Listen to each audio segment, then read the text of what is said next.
All right, good evening. Thank you for watching this virtual lecture event hosted by the Institute of World Politics. For those of you who are new, IWP is a graduate school of national security and international affairs. We have 5 master's degree programs, 18 certificates of study, and a new doctoral program. We also offer the opportunity to take a single course without having to pay an entire semester's worth of tuition costs. One can also audit such a course at a much less cost. If you're interested in learning more about us, please visit iwp.edu. This evening, I will begin by introducing our moderator, Professor Hashem Mekki, who will then introduce the panelists. Professor Mekki has taught Arabic language, culture, and Middle East media at IWP since 2012. He's the owner of Bridge Language Solutions, providing an array of language translation, interpretation, and teaching services to the Washington, D.C. metropolitan area, and the founder of Kele Global, a nonprofit organization that promotes education, health, and economic empowerment in Sudan and the Republic of South Sudan. He also teaches Arabic to federal employees and professionals at the National Nuclear Security Administration at the Department of Energy.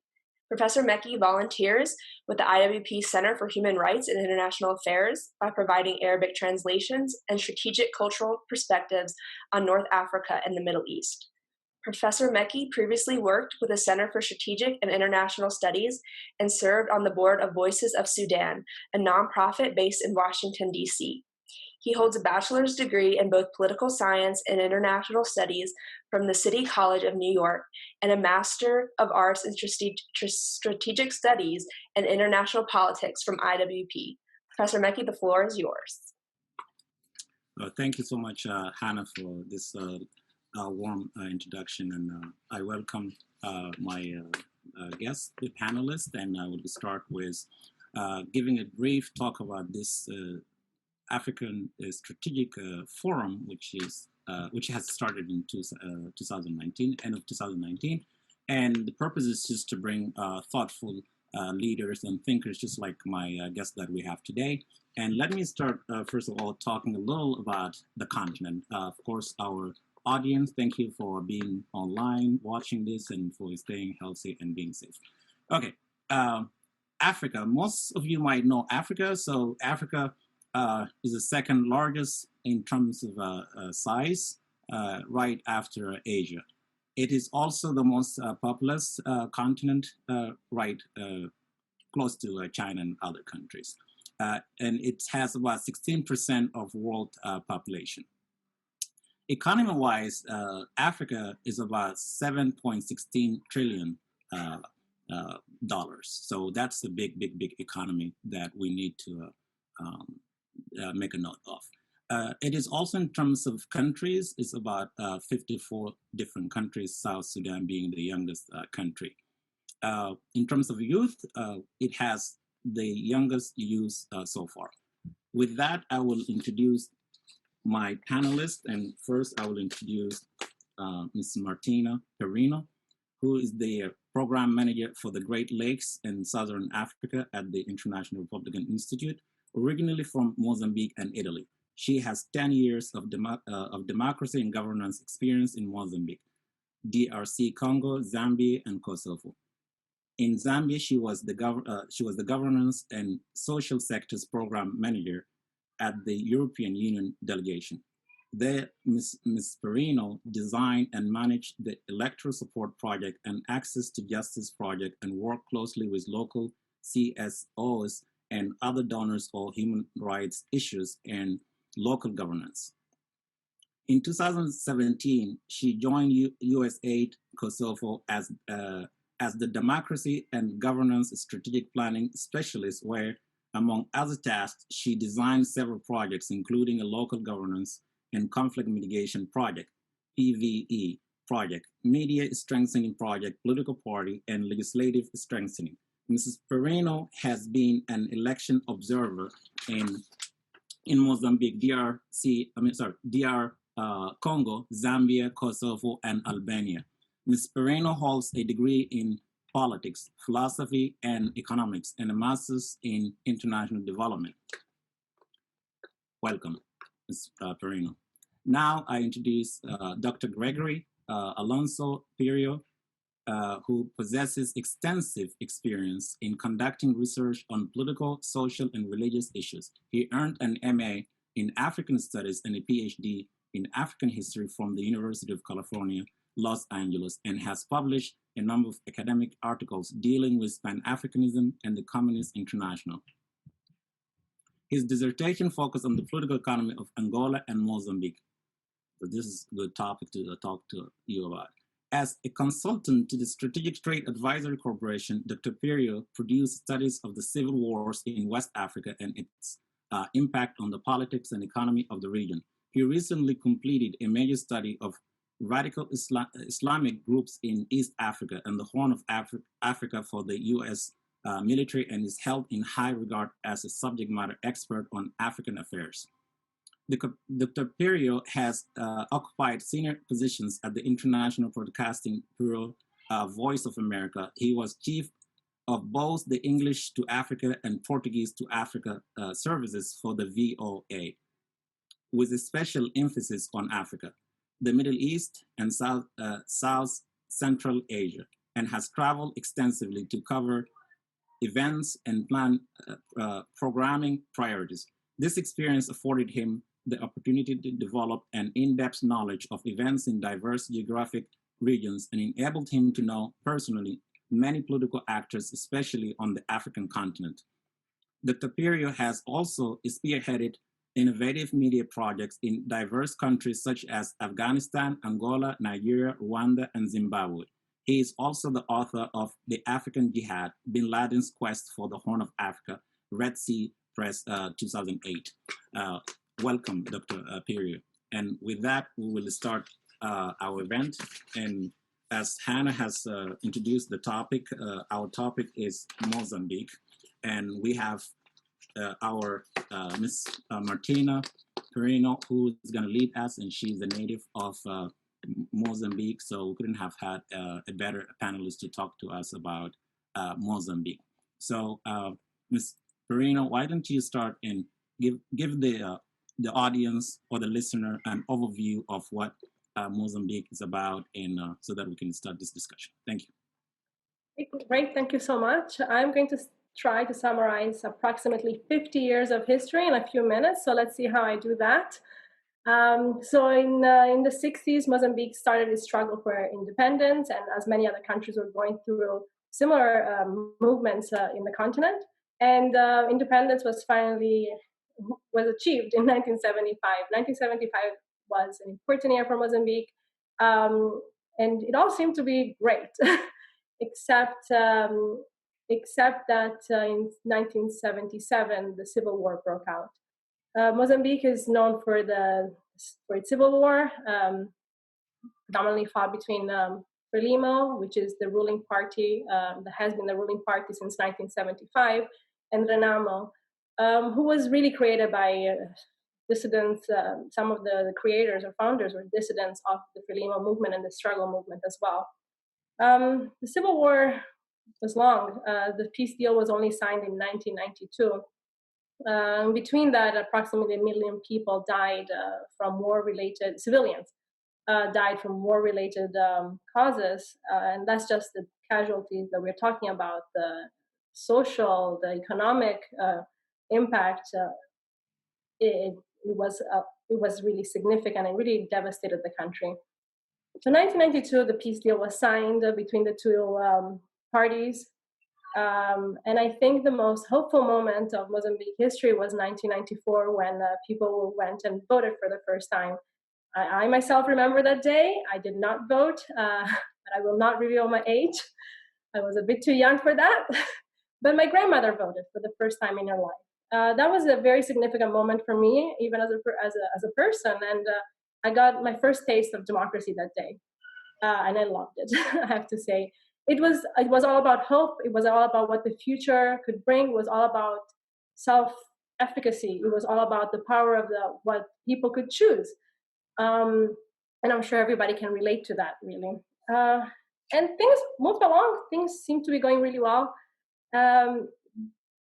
Power sharing between the two parties was somehow working. In 1999, for instance, the parliament was I wouldn't say 50-50, but really close between Frelimo and Renamo, with Frelimo with, I think, 133 seats and Renamo with 117 seats, if my math is correct. And Frelimo winning, of course, the southern provinces, which are their stronghold, the 3 southern provinces, with Maputo being very south of it, the capital, and Cabo Delgado. So those were the 4 provinces that Frelimo actually won in 1999. And with Renamo winning basically the center of the country and the other northern provinces as well.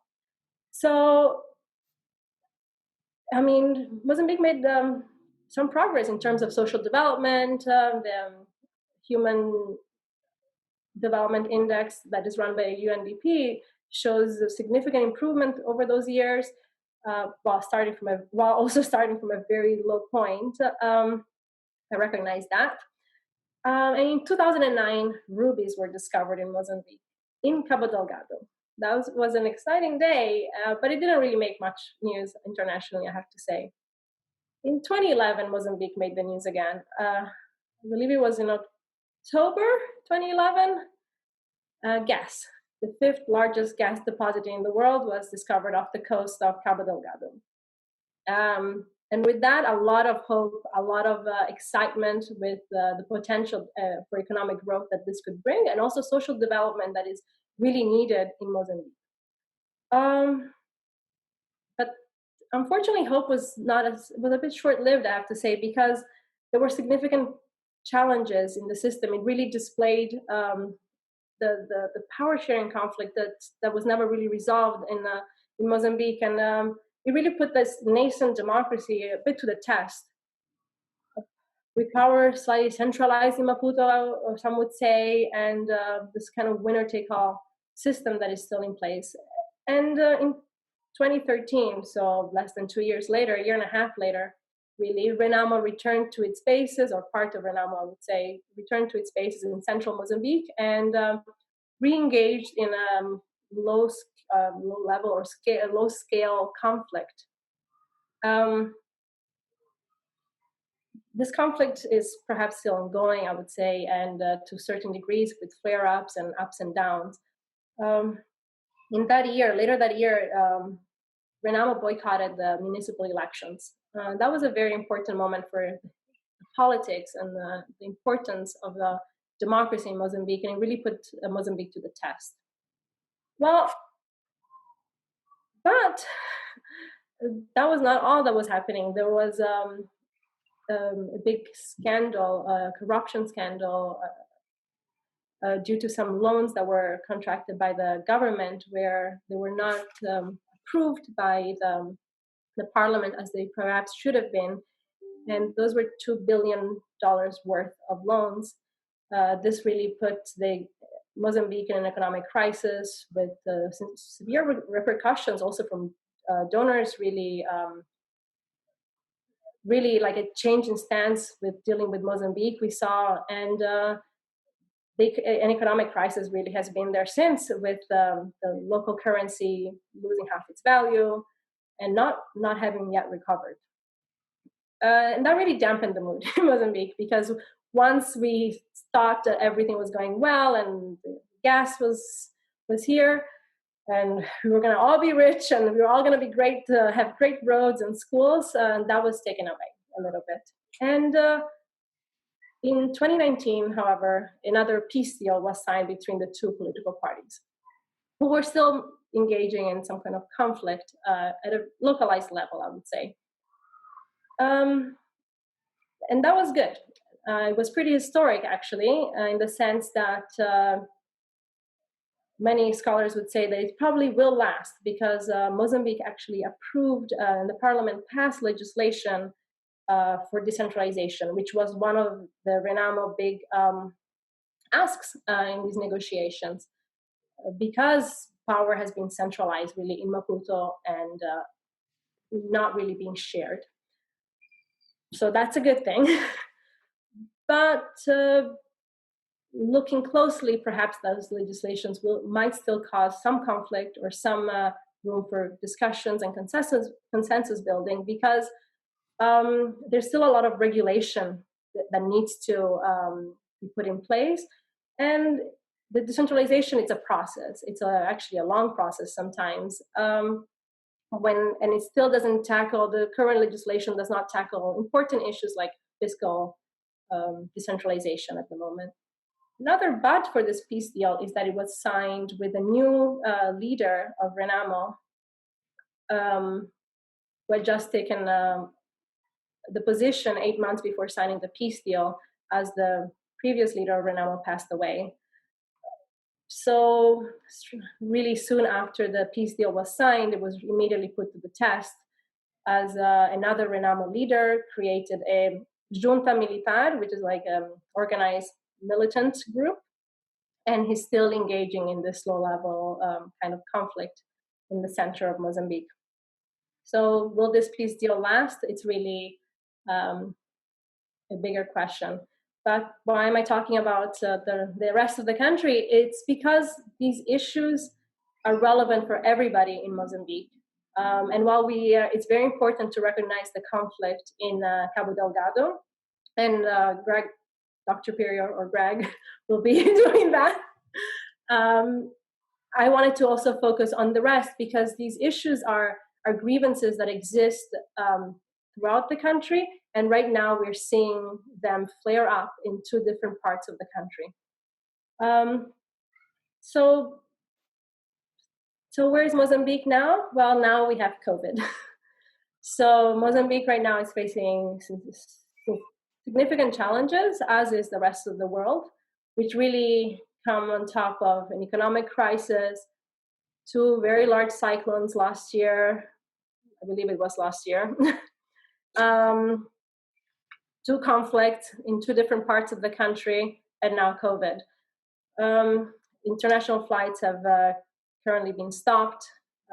There's 119 cases. They are spread throughout the countries. The response from the government has put in place measures to try and stop the spread, and we're gonna have to see how effective that will be. Thank you. Well, thank you so much, Ms. Perino, for this insights about Mozambique and the crisis. And of course, we'll delve right into it, as you said correctly. Dr. Pirio, who's an expert, as introduced, would take us into discussing the political development beginning right after where Ms. Perino left off, which is 2017 to current events, political insurgency in Cabo Delgado. And I believe Cabo Delgado, geographically in the country, is northeast of the country, correct? Yeah. So we'll be talking about that, but maybe we'll also touch on other related issues, such as the counter violence extremism.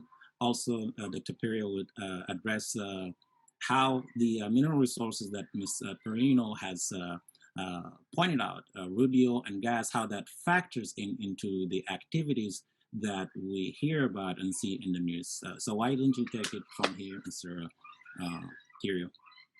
Okay, thank you. And thanks for the introduction to Mozambique, Martina. That's great. Let me just start by saying Mozambique's a huge country. And for Americans in the audience here, the distance between Maputo, the capital in the south, and Pemba, the capital of the Cabo Delgado province in the north, is pretty much the same between San Diego, California, and Seattle, Washington. So from the Mexican border to virtually the Canadian border. And Mozambique has twice the area of California and half the population size. So just to keep this in, it's important to keep that in mind, because we're talking about enormous distances here in a poor country. I want to talk about this insurgency, what we call a violent extremist organization in northern Mozambique, in Cabo Delgado province. From the bottom up, I want to talk about how it's rooted in local grievances, and then to take it to the international arena, because the group there local population calls it by different names. They call it Al-Shabaab, which in Arabic is the youth, or Mashababo in the Kimwani language. It's also known as the Swahili Sunni, which is the Swahili path. So the local population uses different names for it. And I want to divide looking at this group into what I think are three distinct phases of its development. First phase I'll call the Salafist social welfare phase, when there was no violence. The second phase is the violent revenge phase. And the third one is the, the current one, which I call the Caliphate Phase, where the group appears to be wanting to set up a caliphate in northern Mozambique, probably also in Tanzania. And it's changed tactics to want to win the hearts and minds of the local population and create liberated zones. The movement is rooted in a deep distrust of the Mozambican political elite and the lived experience of corruption at the local level in Cabo Delgado. And I describe the distance between Cabo Delgado and Maputo. In the local population, Cabo Delgado, they even have a term for people from the capital Maputo, Maputecas, which is a pejorative term. And oftentimes that's just what they call people from there.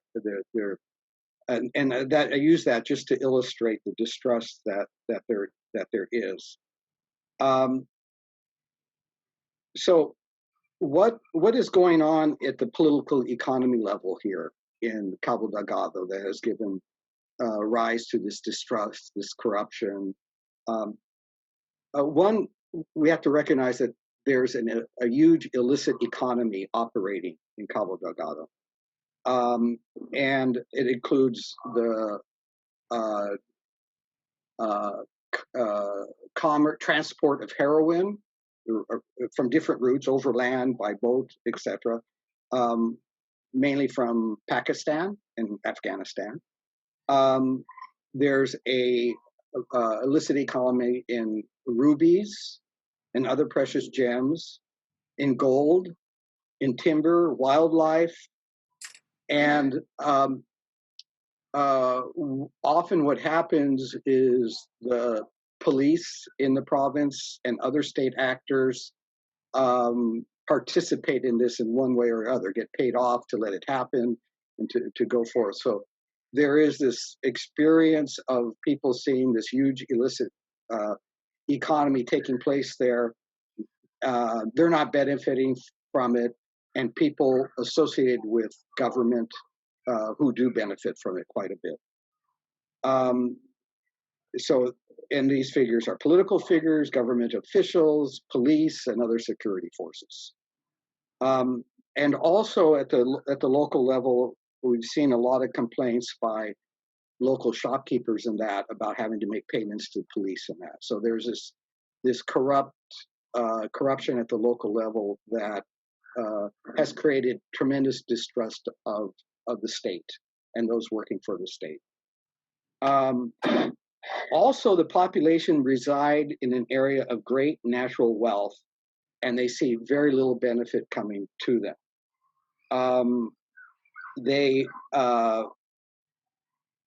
Martina was mentioning the natural gas. Some of the world's largest reserves of natural gas are offshore. There's the world's largest ruby mine there. And fairly recently, last year, in fact, it was announced that there were huge gold deposits there in the region. And so to take advantage of these natural resources, the government has given land to international firms, concessions. So in the very north of the province, on the Fungi Peninsula, the American firm Anadarko got a huge concession in which they were building one of the world's largest liquefied natural gas facilities for the offshore natural gas. People were resettled from that, despite the good intentions of Anadarko. That didn't go very well. Eventually, Occidental bought out Anadarko, and the African assets that Occidental bought went to Total, the French company. So Total is now in control of what was the Anadarko construction site. In addition, ExxonMobil was planning to invest $50 billion, that's with a B, in the offshore exploration of natural gas and in a liquefied natural gas facility next to the one that Total is constructing. That's all been put on hold, in part because of the crisis in the petroleum industry and the cash flow problems of ExxonMobil, and also because of the concerns about this insurgency that's taking place. So what had happened was you got a lot of these local farmers and fishermen were displaced and resettled. And there's been a lot of investigation into their condition. That didn't go very well at all. The locals claim that they didn't get the money that they were supposed to get. It went to non-governmental organizations. That's their allegation at any rate. I don't have a proof of that. Based in Maputo rather than going to them. And then we'll see that I've talked to people in that area, and they tell me that a number of the local youth who were resettled as part of this joined this Al-Shabaab group. So it's important to bear in mind. So the people said, we basically lost a lot. We haven't gained from this. And international organizations and people in Maputo are the ones who are getting rich off of our suffering. So that's the narrative that they have there. And I just wanted to add that myself and two of my co-authors, Yusuf Adam, who is Mozambican and is a professor emeritus at University Eduardo Mondlane in Maputo, and then Robert Patali, who used to be with U.S. military intelligence. We've actually produced recommendations for international corporations investing there on how they can do a better job to avoid this sort of thing. And I think that publication has been spread out on an email. So anyway, so that's, this is the context. Oh, and also there's a company, Gemsfield, which is a British company. They own 75% of a company, and 25% is Mozambican owned, that has a concession in the middle of Cabo Delgado province, exploiting the world's largest ruby mines. And there have been all kinds of allegations of human rights abuses, of torture, of killing by security forces, both of the company and of the Mozambican government in putting down the artisanal miners. And Gemsfield reached a settlement out of court in the UK. They were brought to court on this in the UK for over $7 million.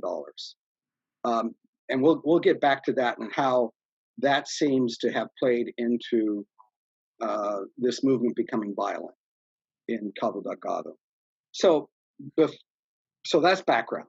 So in Cabo Delgado, there's a large Muslim population of all kinds of Muslims of different traditions. And there's also Christian populations there too. But we see the emergence over the last couple of decades in particular of what I call Salafist mosque in the region. And this fits into a larger pattern along the East African coast. One is sources on the ground in Cabo Delgado tell us that some young men had gone to Afghanistan as mujahideen to fight the Soviets, ostensibly recruited by the CIA. Although I don't have firm data, firm documentation, but that is what we're hearing from people on the ground. Now, they returned, and in a pattern that we saw in Somalia and in Tanzania, they began to radicalize mosques. So some of that was going on. In addition, young men were receiving scholarships to travel and study in Saudi Arabia. Now, the reports that I'm getting to these are both Muslim and Christian young men, and they come back and they have this Salafist view of Islam as a political tool. And they're involved in setting up mosques and doing social welfare work in the community, helping out with food distribution, setting up schools, that sort of thing. I even have reports of one of the leaders 2 years ago of the group there who had a scholarship to go to Somalia to study. Scholarship like this. So we had the development of a number of mosques in the province that were different than the traditional Islamic mosques, which are more Sufi mosque and much more whose tradition goes back in the region hundreds of years, just hundreds of years. Now, one of the things is that who we've been able to identify as some of the leaders were active in these mosques. There was these two brothers, the Mabondo brothers. Interestingly enough, they were active in these mosques. They were also doing pretty well as merchants, selling cloth and things like that. And then in a recent occupation of Mocimboa de Praia, a major town in the region, the leaders of that town, the leaders who had, they occupied it for just 17 hours. The locals recognized some of the leaders, and they have been local people. Again, some of them had been traders. So you kind of get the sense of the leadership as being a kind of entrepreneurial group. One guy was a hairstylist, but the other ones, and they were active in the mosque. And one was a fairly famous soccer player in the region. So anyway, so we have this phase. Now, in October 2017, it went violent. Now, what happened? Why did it go violent?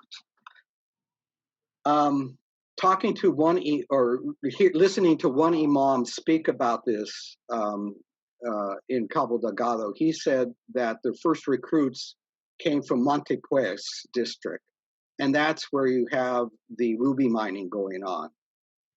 And when I heard that, it clicked in my mind that so many of the jihadist, violent extremist groups I've studied in Africa, whether it be in Somalia, Tanzania, Uganda, Boko Haram in Nigeria, they become violent when they adopt a narrative of revenge. That's how they justify their violence, is we've been humiliated, we've been damaged, etc. So it is interesting to hear that. And then somebody from the British corporation Gensfield contacted me, and he wanted to say, well, we don't think so. We don't think that's what happened. And so when I explained to him, we've heard this from an imam who was claiming, he said, well, maybe they were Tanzanians who were artisanal miners in the area. So it's not completely sure, but but given this whole pattern, we then emerge into this violent extremist phase. And the vengeance can be seen in this phase. The attacks that take place, so obviously they were doing on police stations in their first attack, and on government offices in particular. And then after that, there's a lot of instances of violence against different communities and members of communities, and beheadings and this sort of thing. And so again, it has in my back of my mind, I'm asking, okay, these seems like revenge killings that are taking place at the local level. Now, recently, that has died down.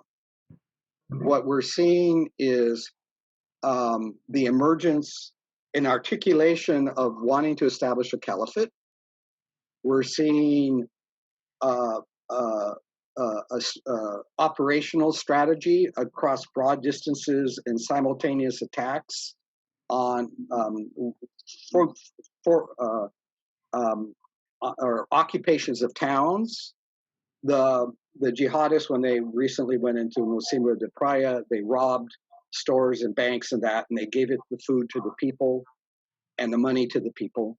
It's sort of like a Robin Hood approach. So we're seeing this shift, and then but they don't occupy any of the towns. They go back into the bush, and they have their own camps and this sort of thing.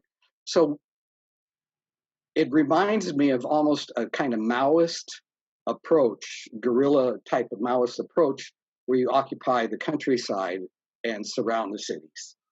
And you can see also now the cutting off of roads and bridges and all of that seem to be devised to create zones where they can operate and where the local population is dependent upon them, and where they're doing good deeds for the local population. So you have the shift. At the same time that this is going on, we've seen an increase in ISIS, on ISIS websites, videos of the group that they're taking. And it's really interesting to see some of these videos and hear what they're saying in Portuguese and that. And then ISIS claiming them as part of their Central African province. So there's a shift that has taken place.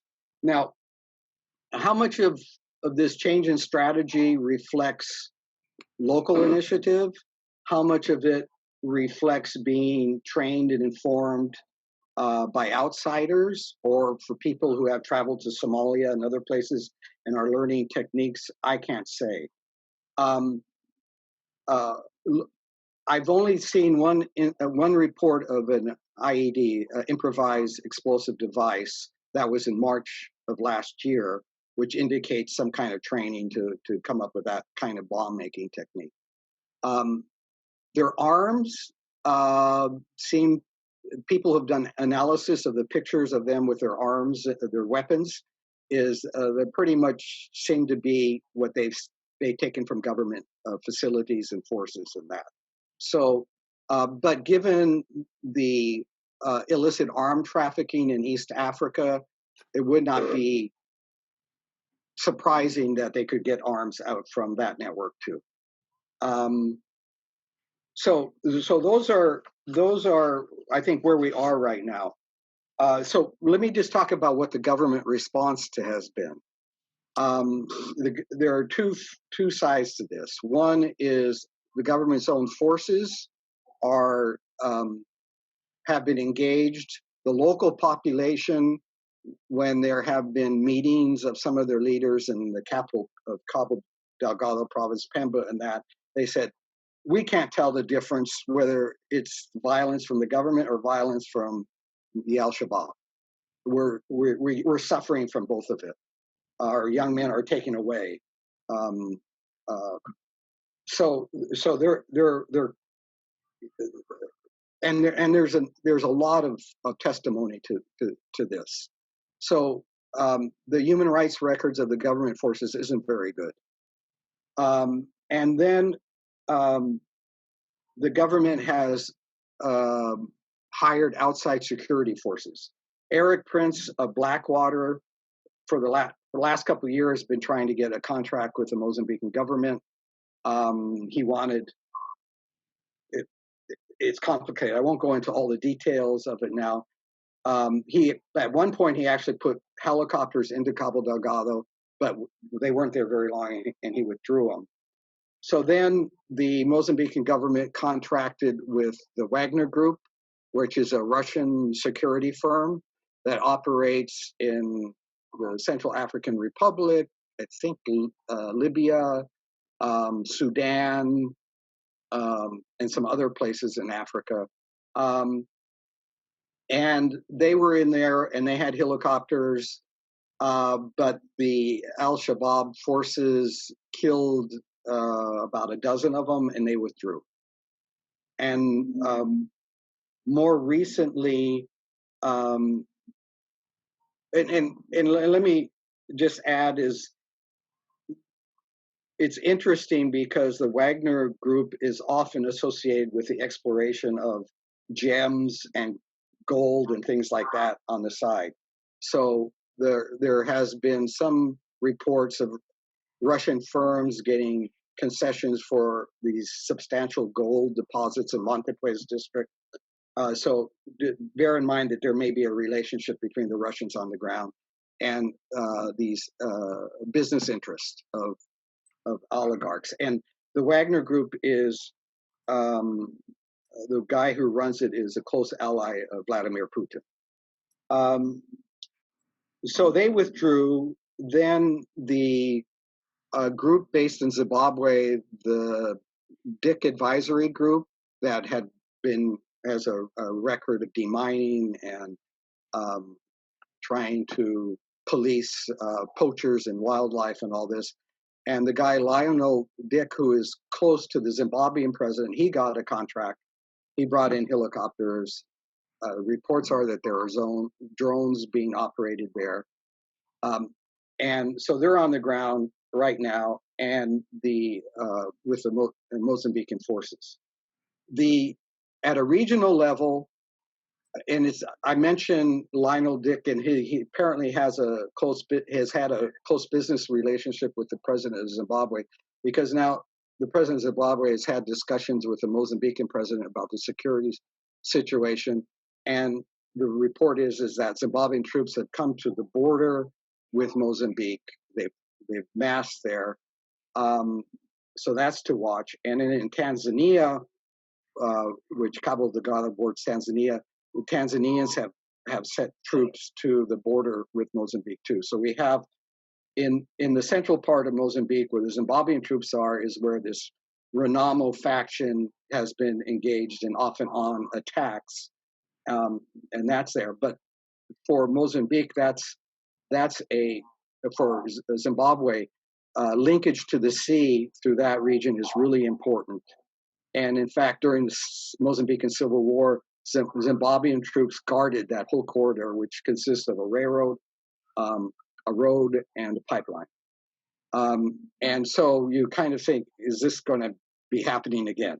But it's good to know a little bit of the history.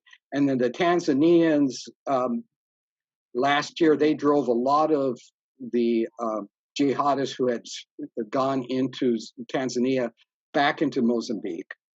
And it's hard to tell who's Tanzanian, who's Mozambican. They're people, they speak the same language, and they're related.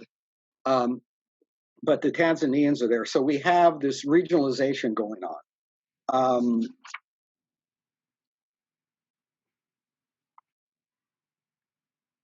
Now, one of my concerns is that this group in Cabo Delgado could spread. I have reports that I haven't confirmed that there are 6 districts now in Niassa province that have some cells of the group, and there have been over the last couple of years young men from Nampula province who have gone up to join the recruiters. Some of them been arrested in that by the Mozambican authorities. So we have that possibility that this could spread, could infect more southern Tanzania, even Malawi. So I think there's this regionalization, the possibility of the conflict, and there needs to be some sort of long-term solution to it. The Mozambican government first called them criminal elements. Reminded me that during the Civil War, they used to call Renamo the armed bandits, Bandido Armado. So it's kind of a similar narrative. In just the last couple of days, I've seen now Mozambican officials calling them terrorists, and linkages being made now to wider violent extremist organization like ISIS. So there seems to be an evolution of their narrative about what's going on. Hashem, do you want me to stop? And I don't know where time-wise, or I could. Very good. If you can highlight the media role from your perspective. The media. Go ahead. Media responses, or media's reporting on this.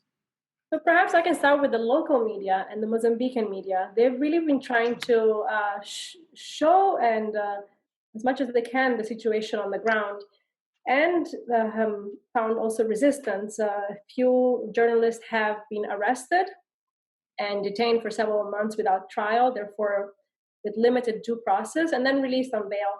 And more recently, another journalist has disappeared or has been disappeared. With his last messages implying that there may have been some government forces actually surrounding his house. Now, of course, I have not verified that myself, but the media is really an important part of the solution. Without media, we don't know what the extent of the problem. Without the media's work, we cannot think of the right solutions for the country. And I would encourage everybody for more transparency, really, because it's one of the key elements of a democracy, and that's what really helps a democracy in challenging times.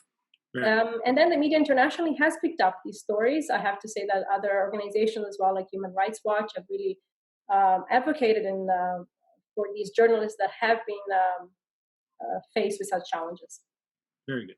Dr. Perio, can you also address if the military, as far as the response of the government, in the report, it seems, in the media seems to, like you outlined, that the government response, it's heavy on this group. So do you foresee any way for reforming the military?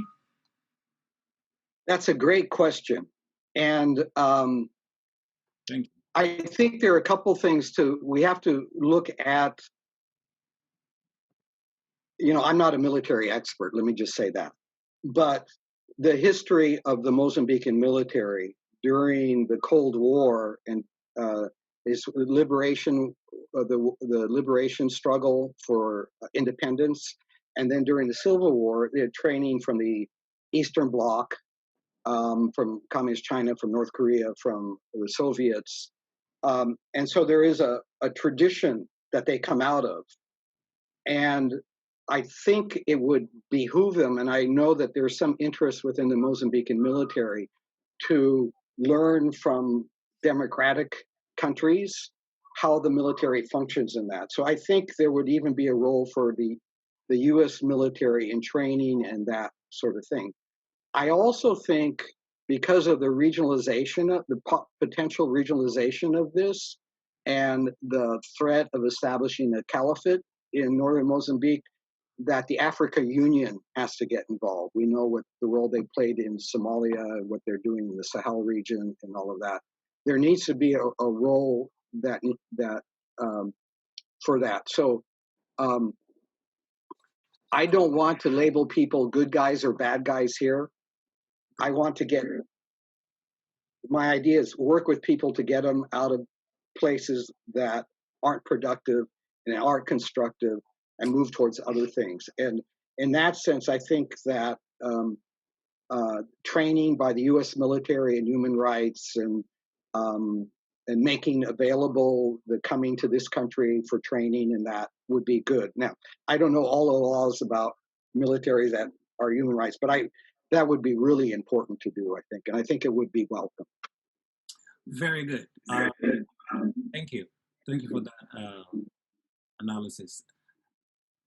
We have a question from our audience, and this question is directed to both you and Martina, and it's from Christian DR, and he's from the Pentagon via Riston, and he's a former Air Force officer, and also he's a contractor and current IWP donor. His question is there any evidence of ties between Mozambique's Islamic militants and either Al-Qaeda or ISIS or Hezbollah? Thank you very much. Greg? Okay. You've implied the answer, I think, before. Yeah. I think I was talking about Christian. These linkages with ISIS. The people who have been captured who have come from other countries have been Ugandans. I remember these Ugandans were interviewed, these two young guys that had come down from Kampala, and they were being interviewed by the media, and the police had made them available for interview, and they said, well, are you with the Allied Democratic Front, which is a Ugandan group based in the Congo, and which is now ostensibly an ISIS province, this group.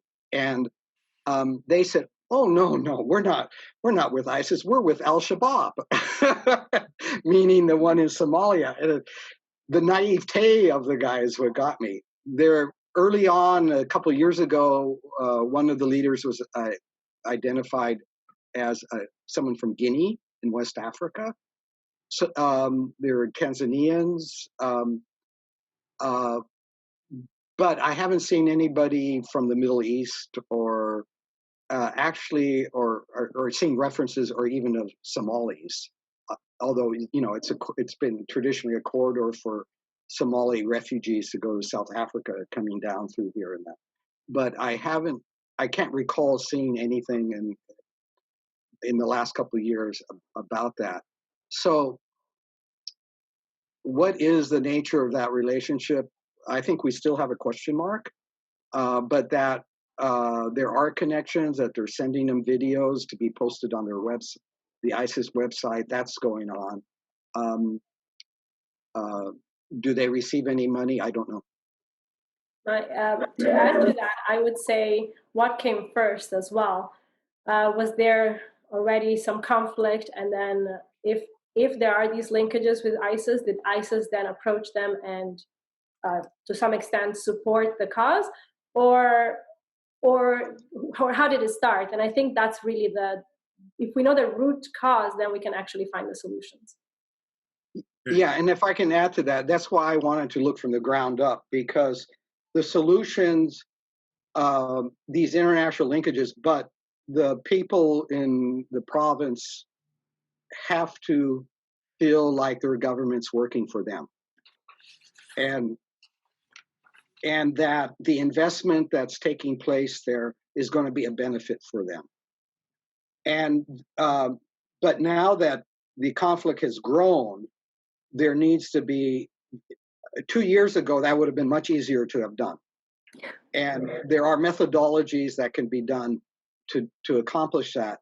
Now there needs to be a military strategy to protect the population and free them from the control of the group, and engage the population through participatory means, what they need from that. And then there needs to be a commitment at the national government level that money that comes in from this international investment, a lot of it gets plowed back into local communities, and that's not happening. And so that's an important shift that needs to be taken.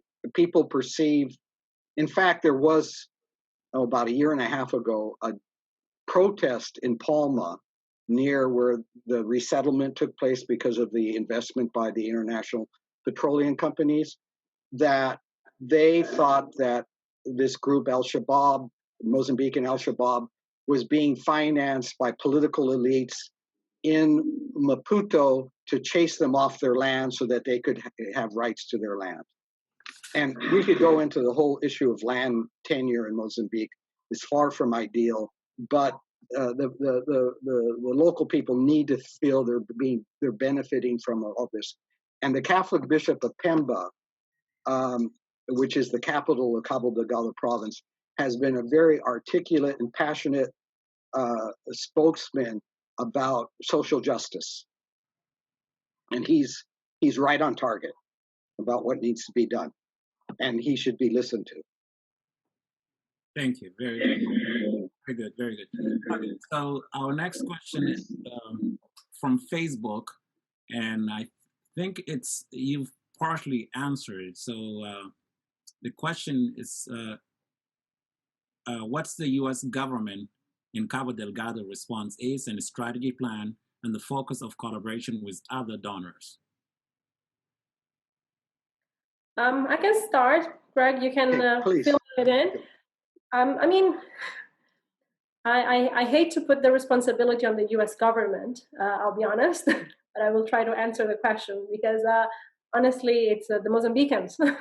And that goes from the government to all the way down to me that should be finding these solutions. I have to say that the U.S. government has tried to promote this kind of local solutions and participatory processes, but they cannot do it alone. They need strong local partners to do that and to be effective as well. And these local organizations, the local media, these are small organizations with lots of challenges, and that they really need to be built from the bottom up. You cannot just expect them to solve the issue of disenfranchisement within 6 months in Cabo Delgado. It's an issue that goes back from colonial times, so it's also not fair for these local organizations to be responsible for that. Donors have tried. Donors are putting a lot of money into Cabo Delgado. On a monthly basis, I see new awards or new contracts for such work. However, I would love to have an opportunity to discuss, are we doing the right thing by focusing it really in a few regions and really sometimes creating a bit more of that south-north divide that has played into the rhetoric that Cabo Delgado is forgotten, everything goes to the south of Mozambique, so now everything will go to Cabo Delgado and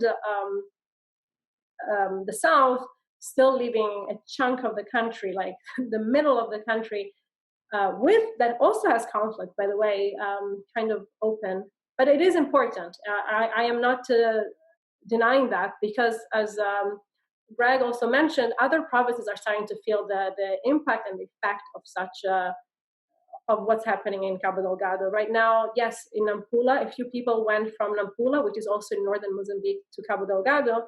Now there's internally displaced people going from Cabo Delgado to Nampula. So the impact of this is obviously spreading.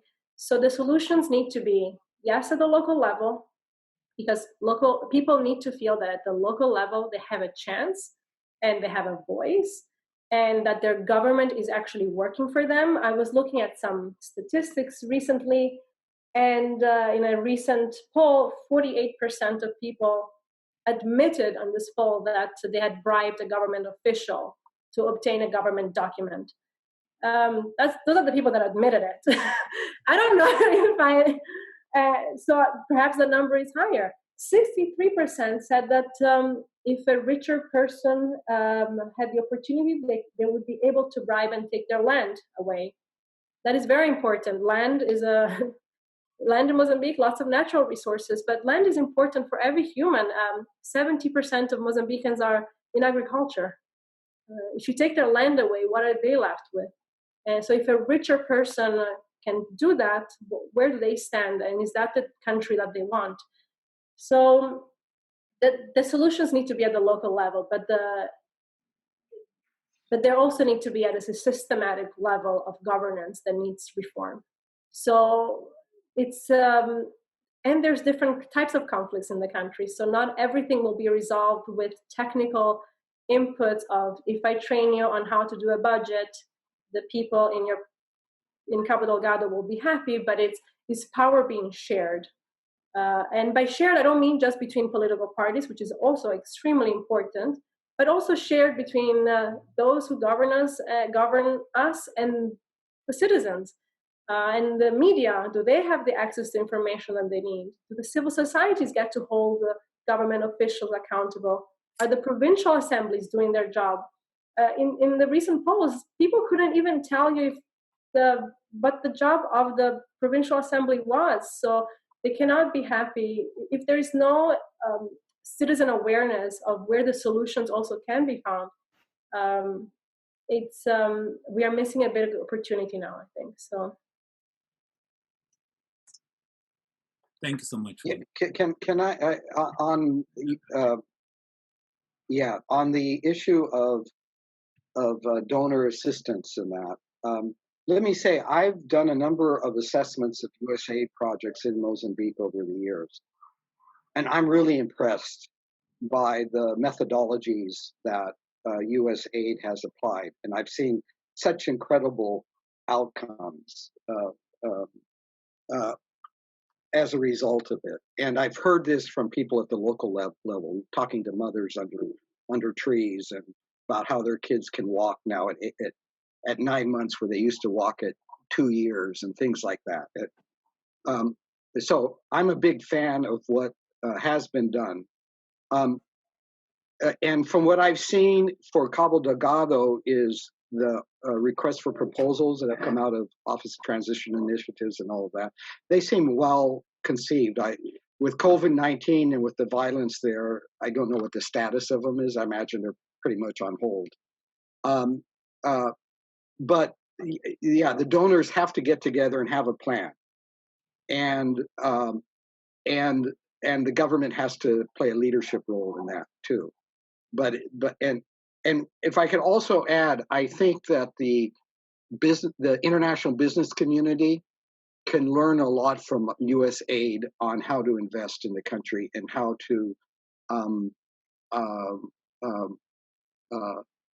work with the local communities to make them more prosperous. And because I've talked to Anadarko officials, I've talked to Gemfield officials and all of that, they don't have a good sense of how to go about that. And for corporate social responsibility to be effective, they need to be talking with the people who know how to do it. And USAID is one of them, but there may be other NGOs in that. The other thing is, I would say to the international donors, be careful about hiring NGOs based only in Maputo to do work in the north. I'm hearing criticism about Islamic groups in Maputo who are receiving money and who don't relate with Islamic leaders at the local level and that sort of thing. So it's a complicated thing, but engaging the people at the local level, that's their solution. Yeah, I mean, I completely agree, Greg. I mean, IRI, the International Republican Institute, has been doing this in Tanzania, in the Sahel, in Kosovo, or like the Balkans, I should say, and also in Asia. It's really important to get the right partners and to be credible. If without that, I mean, this is all a point of credibility and trust. And when people lose trust in the system, that's when these things can happen. So you need to find stakeholders and partners that are credible. And there are lots and lots of people that want a solution, and those are everywhere in Mozambique. So I really believe the solution is feasible. This can be solved to a certain extent. Very good. So this leads us to our next question, Ms. Perino, and this is from Sebastian Snerino, and he's saying, what characteristics unique to Mozambique and its people would you say could allow the country to develop into a strong positive influence for the entire area? That's a very good question. I'm buying time to think of the right answer. Perhaps if I had to pick a few, would be religious tolerance. Mozambique is a country that I mean, this is not. I don't know if this is really so clear cut a religious issue. It's more of a governance and opportunity issue. I would really stress that. Lots of families in Mozambique are intermarried. Islam has been in Mozambique before the Portuguese arrived. It's not an Islamic problem as much as an opportunity problem, a hope problem that can be solved, by the way. I think what makes Mozambique unique is that we value the value of peace, because people have gone through a war and they know the cost of it.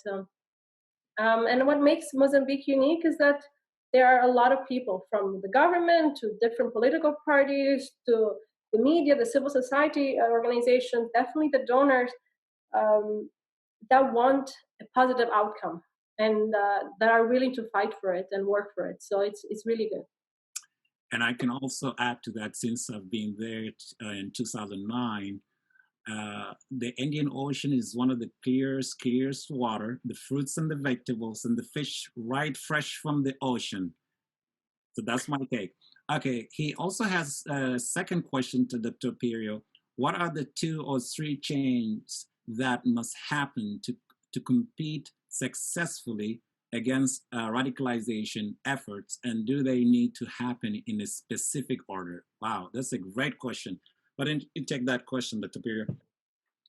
Yeah, I just want to say I completely agree with Martina. I did an assessment of the interreligious program to fight malaria in Mozambique, and I traveled all over the country, and I met with Christian and Muslim leaders.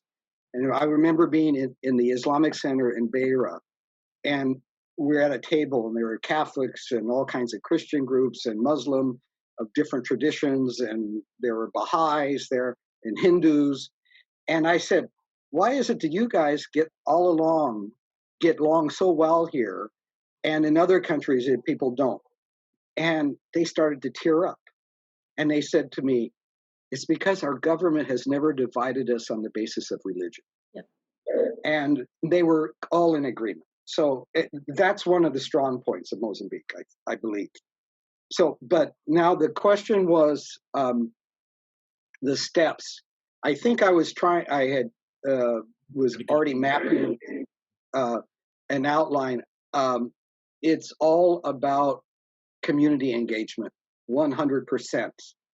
And how having the methodology, you go in, you meet with the leaders of communities, you hear what they want, you work with them to get the resources that they need for the projects that are important to them. Then there's the military side. Obviously, they have to live in security now. That's one I can speak less to because I'm not a military man. But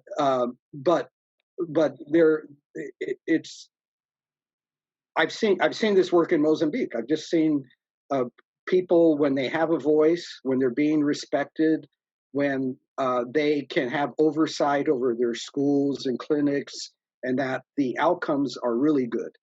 And again, U.S. aid has supported in the past the development of local community leadership councils and that at the request of the Mozambican government. And those things have to be done. But the other side is this whole resettlement project, the investments and all that. That's a problem throughout the country, and that has to be solved in a way that's of justice for the local communities. And the Catholic Church has had some meetings in Maputo from groups who have been resettled in all different provinces, and they all have the same complaints, the same concerns, and all of that.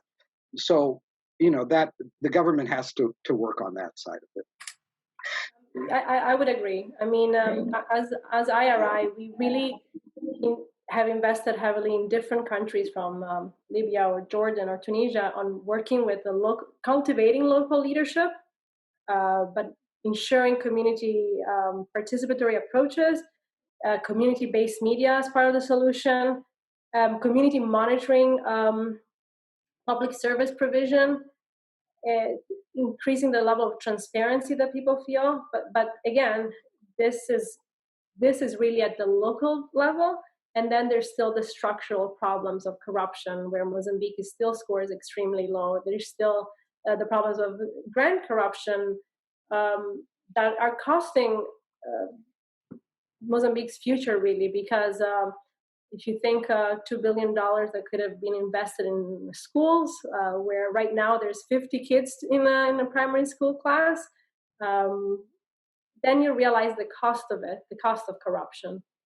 And so those are things that if the Mozambican system, so it's not just the government, it's the whole system, can reform, there will be better results, because then it wouldn't be dependent on USAID. We would have our internal resources to invest in these things. But until then, it really pays off to invest in these approaches. Okay, great. Very great insights. The next question, I think Dr. Piri have already answered. It has to do with communication ties to ISIS. What does that mean in Cabo Delgado context, and so on? I believe you've answered. Any addition there? Yeah. Okay. I think it's about as much as I can say right now. Very good. And then, yeah, the next question is from Sarah Van Horn, and she's saying, we've heard a lot about the military response that the government has tried in northern Mozambique.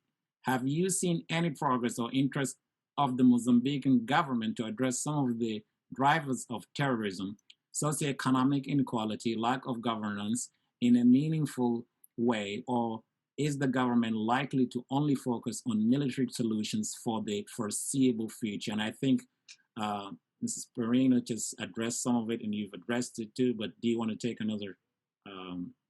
I'm going to give some statistics and maybe not respond to that question directly, but Mozambique has made some progress in terms of Human Development Index, which measures lots of indicators for social development. But right now, Mozambique ranks 180th in the world. Just to give you some perspective, DRC Congo is 179, Afghanistan is 170. Nigeria, with many people try to compare Mozambique to because of this issue now, scores 158. So there's a lot of work to be done. There's a lot of work to be done from the health sector to the education sector and people's livelihoods, malnutrition.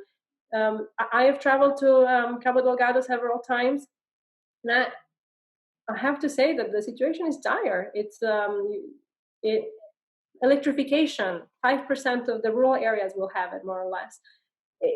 It just makes you wonder, have we come far enough since independence, or since 1992? And I think some people feel like they want more development, and there's more work to be done. Okay. The follow-up question is also, what role has the AU and SADC played in the conflict? I think partially have been answered, but SADC role. I think SADC is the Southern Economic Community, right, Martina? Yeah. I would say that the role they've played is really has not been very visible as of now, and I do not know of what is happening behind closed doors. But I would welcome more solutions from the African Union and perhaps even SADC. What I can say is that they're not. These are not institutions that are well known by the average person in Mozambique in the middle of Cabo Delgado. So with their engagement, I would like to see also the benefit of this, because they have been criticized in the past for their election observation methodology and how they're not consistent. And so for me, it's really about finding credible partners. And if they're going to be bringing solutions, please come. Great. This question is directed to Dr. Pirio from Ricardo Benitez. And he asked that, his question is that whether the media strategy of Cabo Delgado's militias are more invisible comparison with ISIS or Boko Haram or even Al-Shabaab. What do you think about their similarities and different strategies? Well, that's a good question. I'm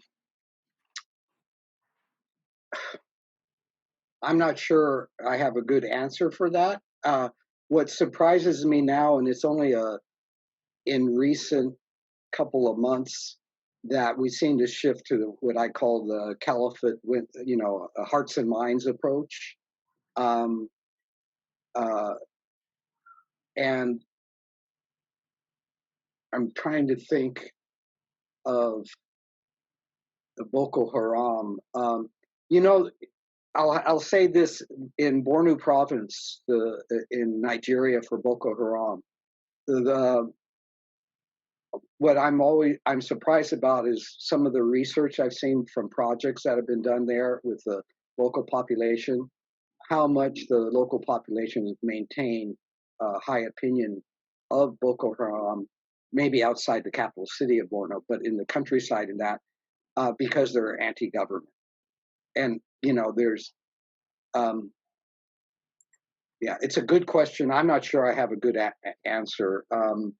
Very good. Very good. Yeah. This question is, this is also from Facebook, and the questioner is saying, I believe you mentioned that there may be a direct link to human rights violations by the company Gimsfield and the subsequent 7.6 million legal payout. Can you elaborate on that? Are you saying the alleged abuses led to a violent uprising, or the legal payout may motivate the insurgents to instigate human rights abuses to seek further legal payouts? I think the question is directed to Dr. Perio.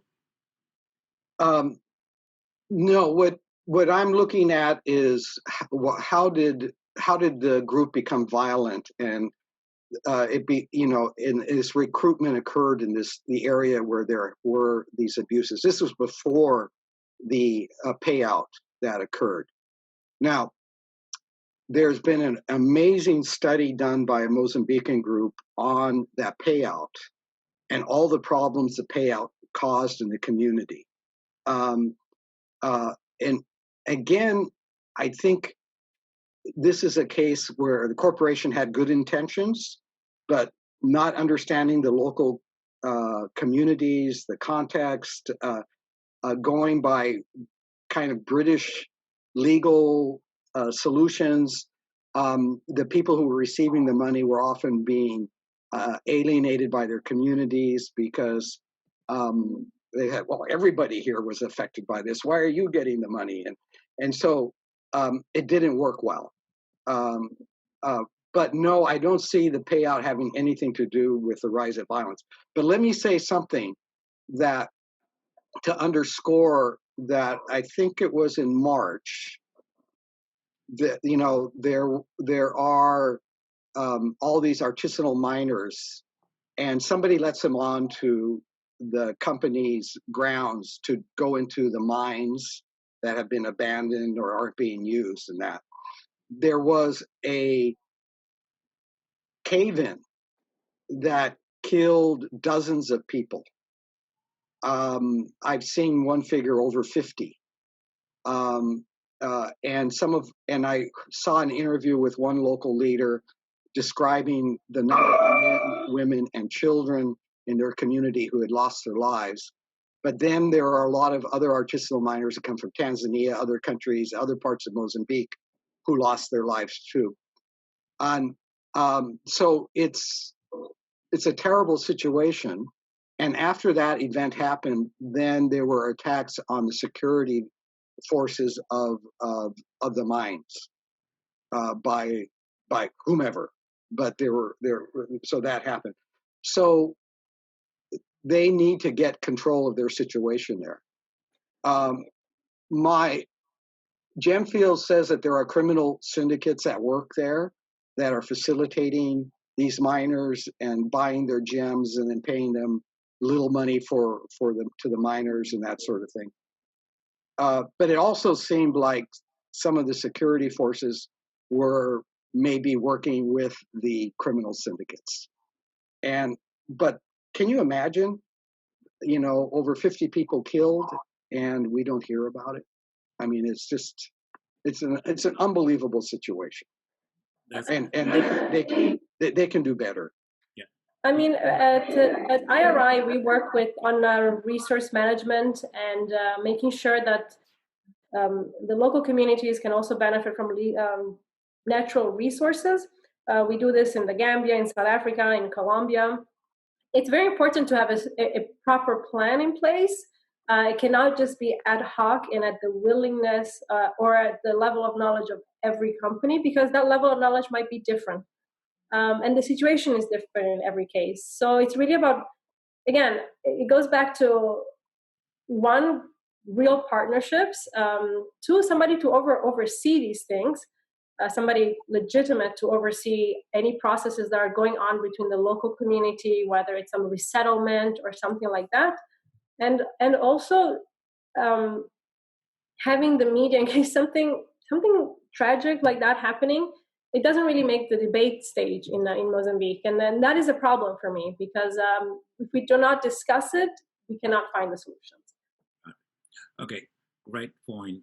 Talking about the media, I think I agree the media need to do better and more, perhaps. The next question is from Facebook, from Faisal Wajakon, and it states that the question is, it has become more clear that Islamic militants use Islam as a camouflage for gaining political and economic power and interests. If the Mozambican government tries and reconcile group interests with collective action in providing public goods, will end the political crisis? Will that end the political crisis in the country?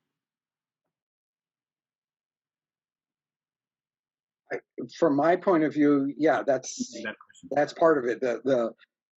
It's in the details that the secret's in the details, and having genuine.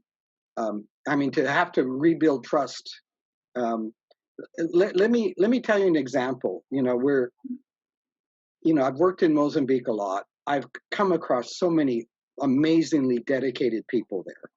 And I remember a governor in Nampula, there's a neighboring province I met with, and there had been a violent reaction to cholera during a cholera outbreak. And the youth in the community were attacking workers and health workers who came in and all sorts of things. The governor learned from that. And so working on issues of malaria, he said, all right, what we have to do, and he ordered this, that his district administrators, he said, I want you to bring people from all political parties into our meetings so we can come up with solutions. And so there are people who have tried to do this, and they do this. This needs to be done in Cabo Delgado more. And we've been in conversation, this was like a year and a half ago, with a district administrator in Cabo Delgado, and he welcomed this. He said, yeah, this is what we need, Of course, we didn't have the resources to do it, but he said, yeah, we need to hear from the communities. We need to know what they want and how, and then so we can respond to them and all that. But that's the way to go. Dude, there's no other way. Okay. Quick, this next question is directed to Ms. Perino.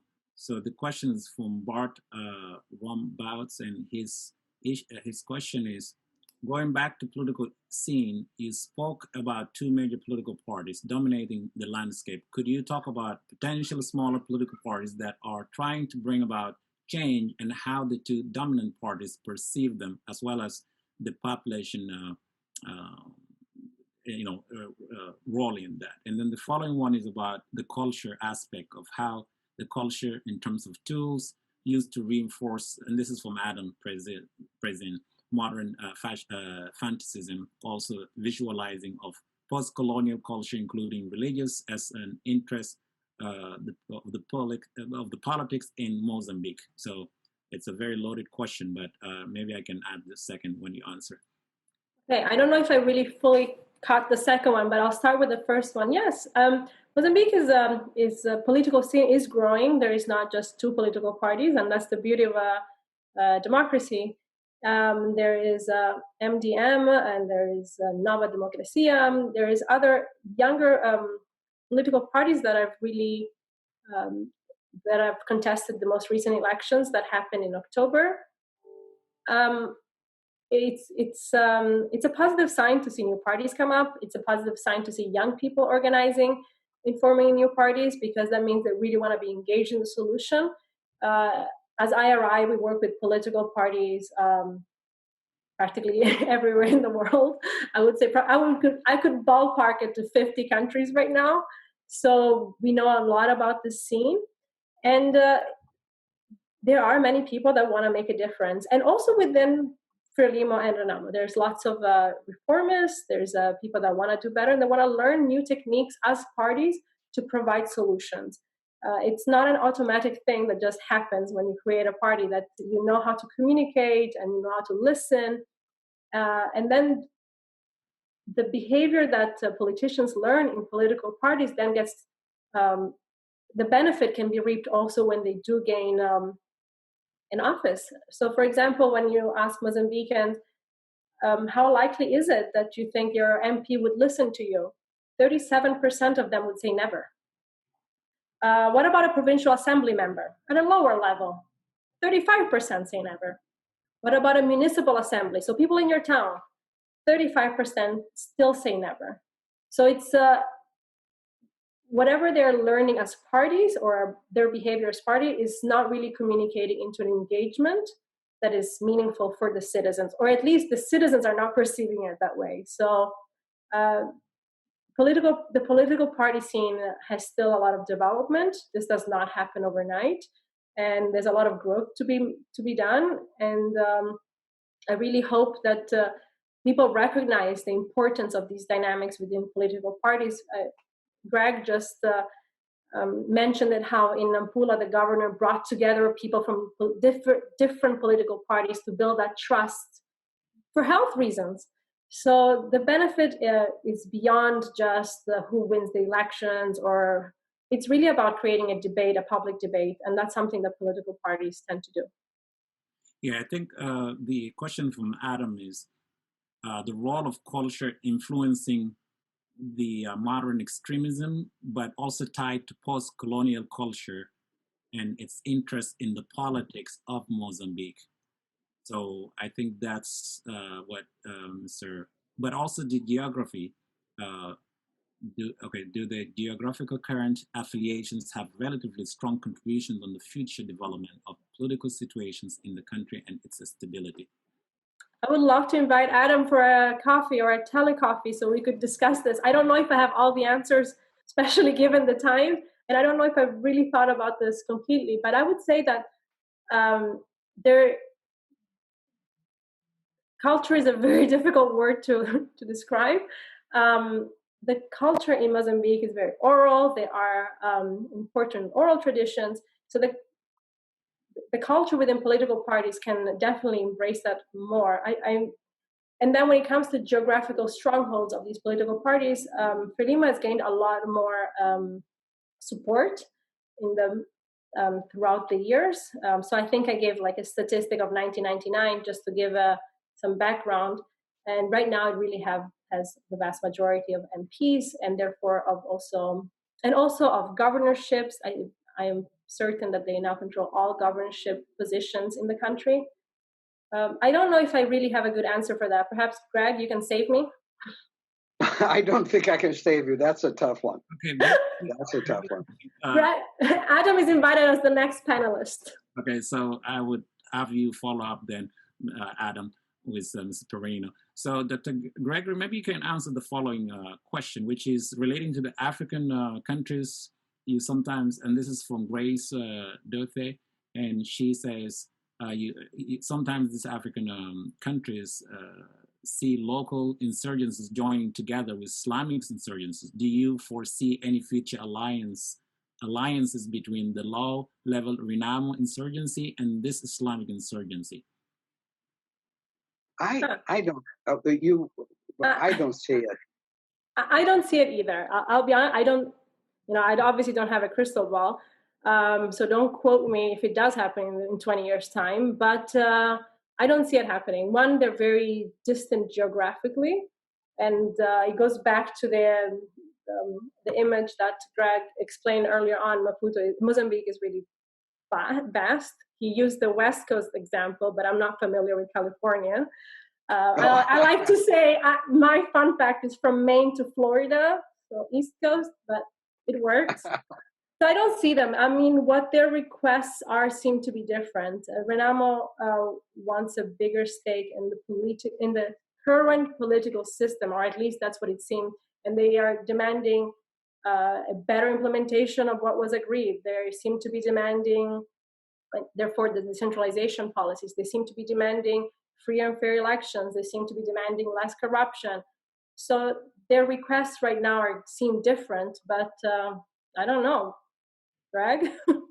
Yeah, I don't know. I don't see it. I mean, they're so far apart geographically, and their histories are so different. Yeah. The other question is the role of the countries, Tanzania and others, particularly SADC being SADC chair, to raise the regional security dimensions of Cabo Delgado.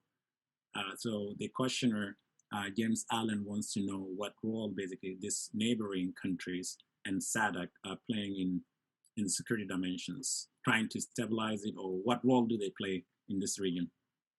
I think you answered this question earlier, but maybe. Yeah, SADC, I haven't seen, I think Martina was answering that. I haven't seen anything from really SADC on this, but it's Mozambique has to lead the way to get these regional organization or continent-wide organization like the African Union to lend a hand.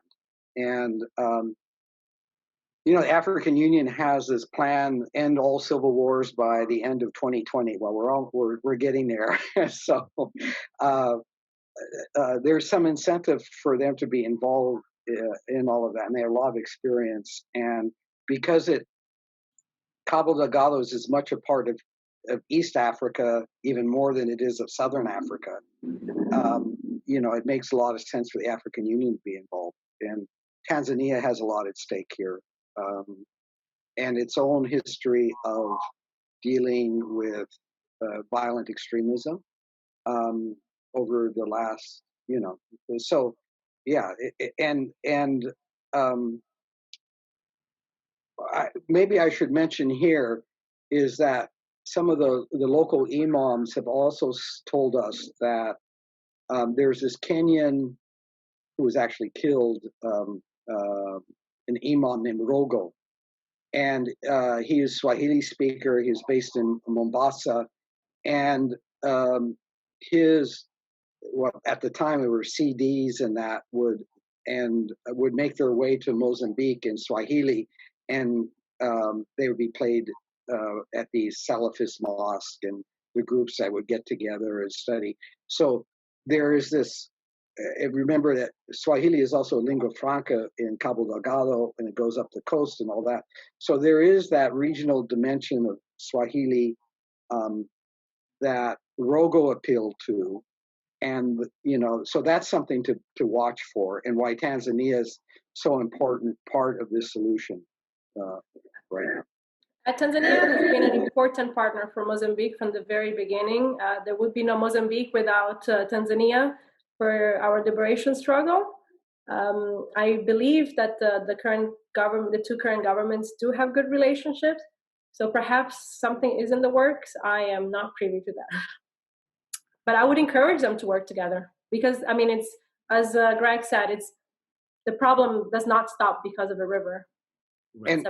And also the issue of all the illicit economy that's taking place, and that needs to be legalized. The commerce, because it's so corrupting and things like that, and a lot of it flows through Tanzania, so that needs to be dealt with.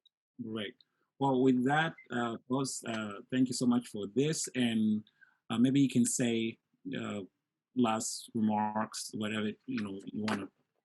What's the takeaway in the last minute, if you both can? and then we'll wrap it up. We are about 7 minutes of our time. There are more questions, but I think maybe we'll try to answer them, maybe email or anything like that. So why don't you go first, Gregory?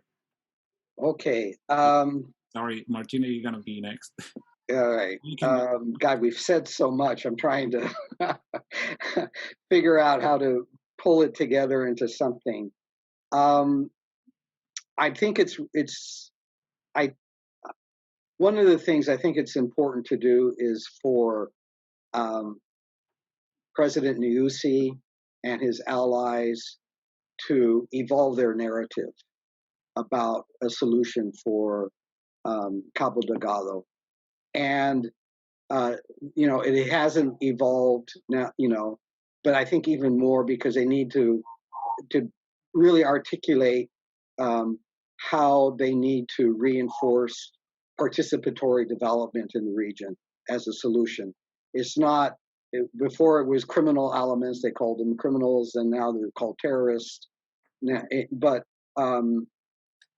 there has to be a recognition that governance has to change there. And people have to feel that they can trust their own government again. And that has to be built. Now that's a tough thing to admit, but I think that would be real leadership, and finding the way to do that, I think would be important. And he is from that province. I mean, he has a home up in Mueda, and so I think people hearing that, that would be part of the solution. Okay, thank you, Ms. Farina.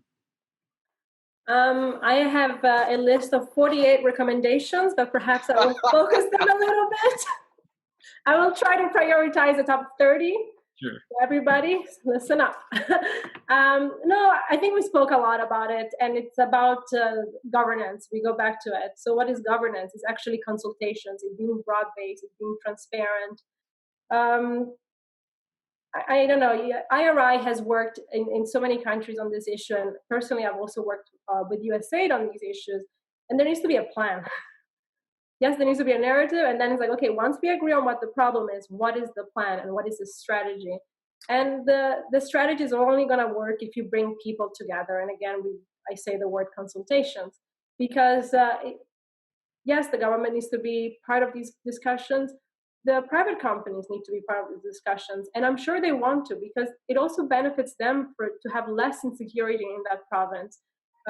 Citizens, civil society, media, political parties, everybody needs to be a part of it, because as Mozambicans, we do not have as much information that is coming from that province, to be honest, to even make an informed judgment sometimes. And it's right now, actually, unfortunately, in the past 2 weeks, the news have really circulated a lot more, as the activity seems to be picking up, unfortunately, in the province. But a lot more of that is needed. I do want to recognize that the government has established the Agency for Integrated Northern Development. I'll be honest, I haven't seen this written in English, so I don't know if I've translated it correctly, but it's Agência de Desenvolvimento Integrado do Norte. And that seems to be a good initiative. But of course, it's only time will tell, because I have so many questions about it. What are the funds going to be like? Where are they getting the funds? What is the transparency mechanism? What indicators will they be tracking? What will they be focusing on? And how are they going to be making those decisions? Is there going to be any duplication with the provincial government level? As a Mozambican, I have lots of questions, but as an initiative, I think it can be good. So the devil is in the detail, though. And I would appeal to the international donors to keep supporting the government of Mozambique. And when I say international donors, I don't mean just development agencies, but also the international companies. And IRI has had this collaboration with different companies around the world as well that have contributed and have influenced policy decisions at a central level or at a local level in terms of natural resource management, and that has been very effective. So overall, I am very optimistic about my country. Some days are hard when you hear and see images of people leaving their homes and of civil society activists being shot, or journalists being imprisoned or disappearing. So those are difficult days, because that is not the democracy that my grandmother probably imagined I would be living in. Right. Well, thank you so much, Ms. Perino and Dr. Piria, for this lively insights and very passionate discussions. There's still more questions, but we're done here. And I really, I'm very delighted that we talked about all this, and we've had great questions from Facebook and our audience who've been participating and patiently listening to and tuning in. So stay tuned, please, for our next events on African Strategic Forum, and also please join me in thanking in your own way, wherever y'all are located, to say great words and thanks for our guest here, and also to thank our host, the Institute of World Politics, and stay healthy and stay safe. And thank you so much. Thank you very much.